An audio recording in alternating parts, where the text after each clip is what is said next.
Shalom sahabat Mitra Rema. Hari ini kita akan sama-sama mendengarkan firman Tuhan yang terambil dalam kitab Nehemia 9 ayat yang ke-12 yang berkata demikian. Dengan tiang awan engkau memimpin mereka pada siang hari dan dengan tiang api pada malam hari untuk menerangi jalan yang mereka lalui. Demikianlah firman Tuhan.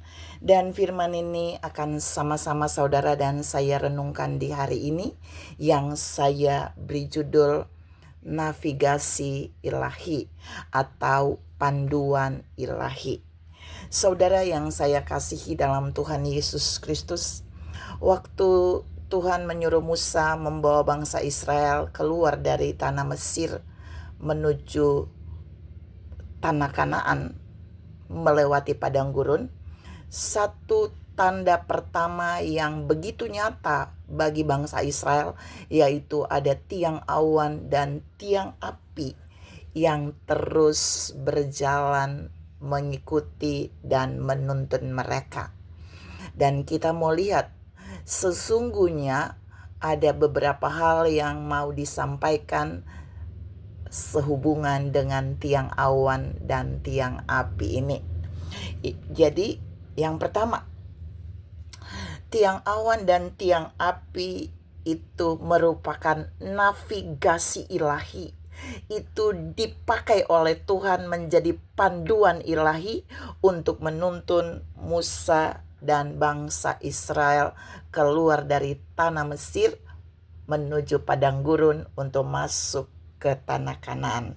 Jadi yang pertama, panduan ilahi ini, navigasi ini menuntun Musa dan bangsa Israel dari Mesir menuju padang gurun terlebih dahulu. Yang kedua, navigasi ilahi yaitu panduan ilahi melalui tiang awan dan tiang api ini merupakan ini memberikan panduan kepada Musa dan bangsa Israel kapan mereka akan berhenti di suatu tempat dan kapan mereka harus berjalan dari tempat itu.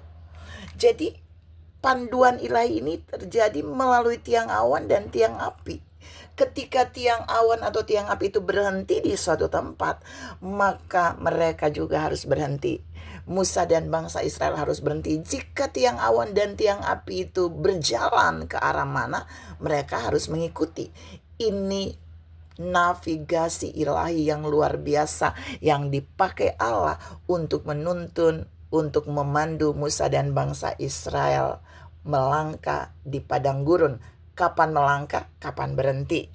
Yang ketiga, jadi navigasi ilahi yang dipakai Tuhan melalui tiang awan dan tiang api itu juga merupakan petunjuk bagi Musa sebagai seorang pemimpin kapan dia harus masuk di kemah pertemuan yang dibuat darurat di padang gurun untuk membangun keintiman dengan Tuhan, untuk membangun komunikasi dengan Tuhan. Ada di setiap tempat di mana mereka berhenti, waktu tiang awan berhenti, di sana Musa akan masuk ke kemah pertemuan, lalu Musa akan membangun keintiman dengan Tuhan. Musa membangun mesbah dengan Tuhan.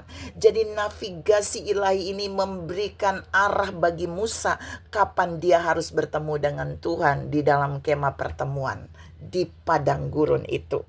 Yang keempat dan ini yang terakhir, navigasi ilahi yaitu tiang awan dan tiang api ini juga menunjukkan kehadiran Allah yang tidak putus, kehadiran Allah yang tidak pernah off, kehadiran Allah yang selalu on menyertai Musa dan bangsa Israel selama perjalanan dari Mesir menuju padang gurun dan siap membawa mereka masuk di tanah Kanaan.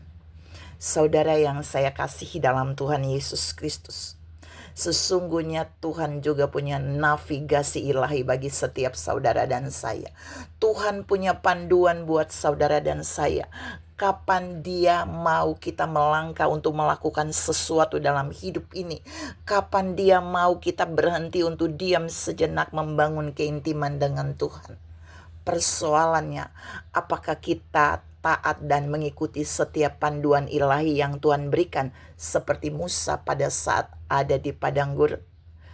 Tuhan mau saudara dan saya menangkap bagian ini. Dia punya navigasi ilahi bagi setiap kita.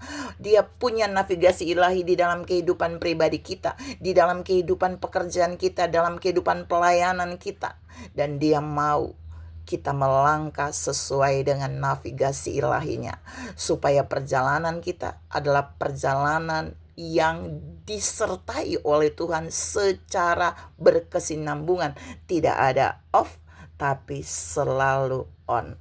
Tuhan memberkati saudara berlimpah. Salam mengikuti setiap navigasi ilahi yang diberikan bagi kita dalam hidup ini. Amin.